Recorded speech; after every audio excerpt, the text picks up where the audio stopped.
ख़बर शामिल कंदा शेदालपुर मां असांजे मेहरान न्यूज़ जो bureau chief reporter Waheed Ali Bakrani जी रिपोर्ट मुताबिक़ शेदालपुर में बेनज़ीर मुनक़िद प्रोग्राम जी वज़ीफ़ो शुरू न करण ख़िलाफ़ केतिरनि ई मुस्तहकम औरतुनि जो AC जे दरवाज़े ऐं प्रेस क्लब आॾो ऐं मसरूफ़ नवाबशाह बाईपास रोड जे ॾिथा चौंक ऐं धार एहतजाज करे धरना हणी सख़्त नारेबाज़ी करे मुतासिरीन सख़्त औरतूं ॿुधायो आहे त ईद उल अज़हा जे मौक़े ते असांखे अञा ताईं बेनज़ीर मुनक़िद प्रोग्राम जे वज़ीफ़े जा जारी कयल पैसा ॾियण शुरू न आहिनि कया विया।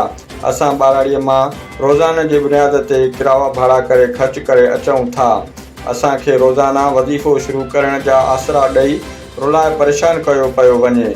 ॿियनि शहरनि में हर जॻह ते क़िस्त जा पैसा हलनि पिया, शेदादपुर में नथा हलाया वञनि। हुननि मुतालबो कयो त बेनज़ीर मुनक़िद प्रोग्राम जे जारी कयल वज़ीफ़े ईद खां पहिरियां ॾिनो वञे त जीअं ॿचड़नि खे ईद जा कपिड़ा तोड़े ॿियो सामान वठी ॾेई सघूं। उन हवाले सां ही रिपोर्ट पेश आहे शेदादपुर मां असांजे मेहरान सोशल न्यूज़ जो bureau chief reporter Waheed Ali बाकराणीअ जी।